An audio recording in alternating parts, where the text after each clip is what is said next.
What's up? It's your boy D Change coming at ya with another Daily Dave.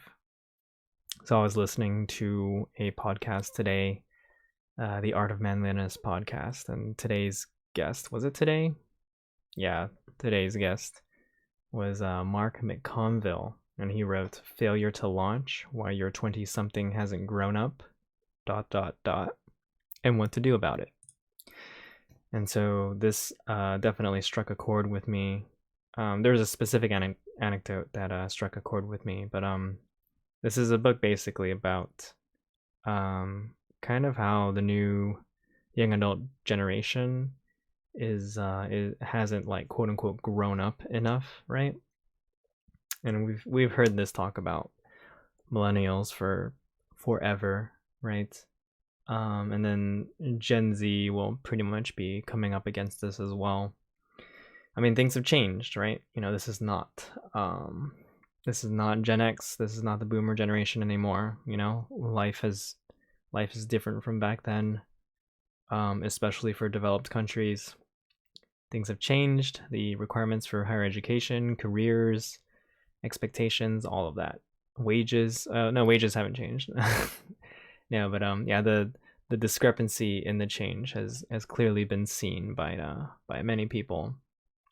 And so there was a story.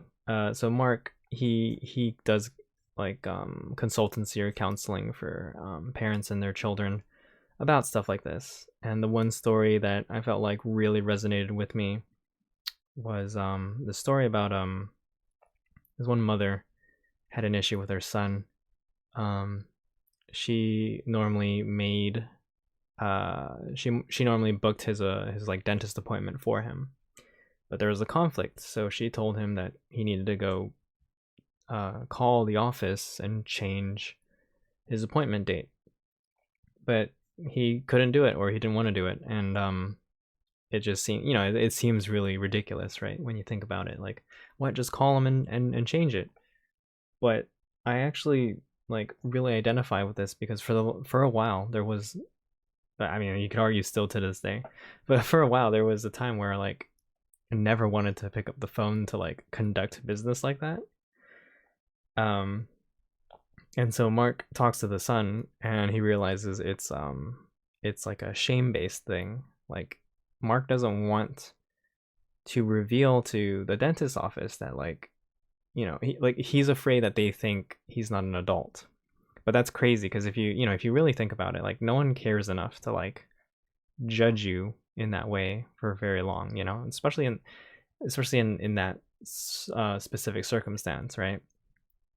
Like, if anyone does, then there's a real problem there. Like, that's like a employment / personality problem, and that's way beyond your control at that point, right?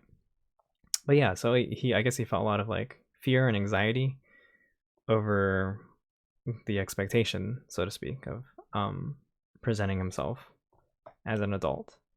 And I can see why, like, I mean, I have to be honest, I was very fortunate to be raised the way I was. A lot of stuff was taken care of for me, right? But in a way, I feel like because of that, like, I never truly grew up or something like that. And I'm sure I have a lot of peers who would feel the same way. And it's also like kind of like a cultural thing, right? A lot of immigrant families also express the same things, or children of immigrants will say the same thing, but that's also because of the circumstances, right?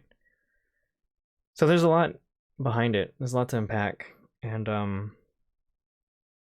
yeah, I feel like there's that, and then there's also the one where, like, the dad had a son who he told the son, like, yeah, you're gonna have to get a part-time job, like, you're gonna live in this house, you gotta at least pull some weight, right? So I found you a job at this one place, you're gonna take the bus to go there.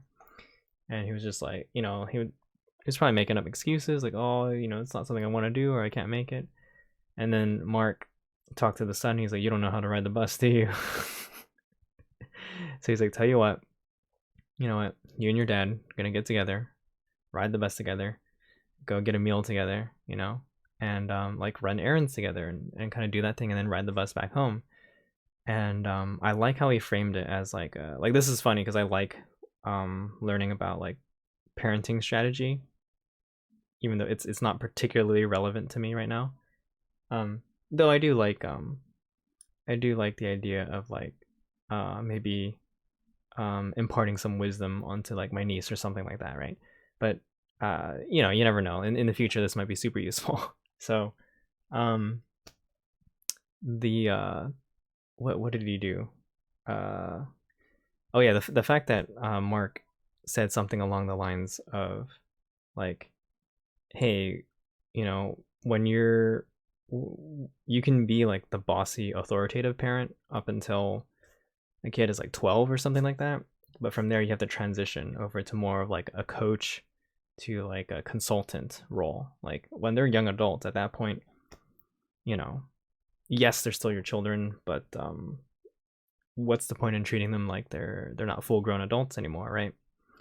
So the consultancy type of role is more like, you know, you have the freedom to make your own decisions, but if you want advice, you can come to me for it. And here's what I'll tell you. Here are your options. These are your potential consequences, that type of stuff. I found that really fascinating because that's true. I think that's what you know, that's what kind of puts certain people, a lot of people maybe, into certain positions of you know, not respecting authority or being rebellious, or there's a lot of, I mean, there's a lot more than that, but just that whole idea of like kind of, I don't know, I've been listening to stuff about like childhood trauma and stuff like that in general. Like it's not like you know, this is not like life-threatening stuff, but it can really shape the type of person you become later in life. So I can definitely see a lot of value in kind of granting agency and autonomy to someone early on, so that it doesn't become an issue later on about like dependence and kind of this fear of like needing to meet expectations even though you don't have the tools or resources to do so.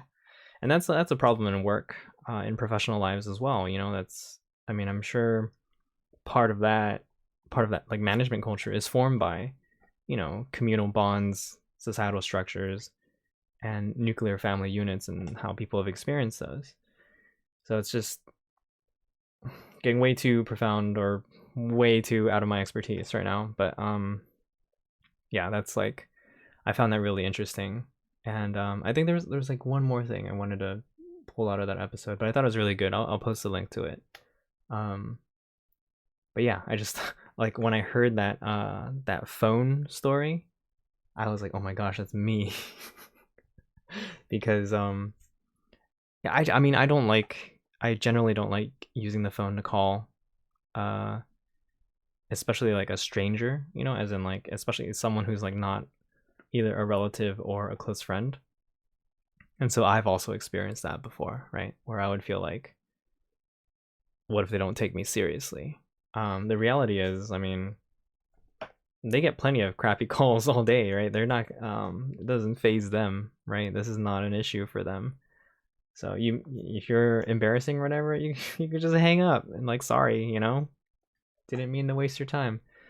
But yeah, it is pretty interesting, because then I don't know if that's like too egocentric or whatever, because yeah, that puts a lot of weight on yourself that's unnecessary, right? To think so far or so highly of like that one interaction, right?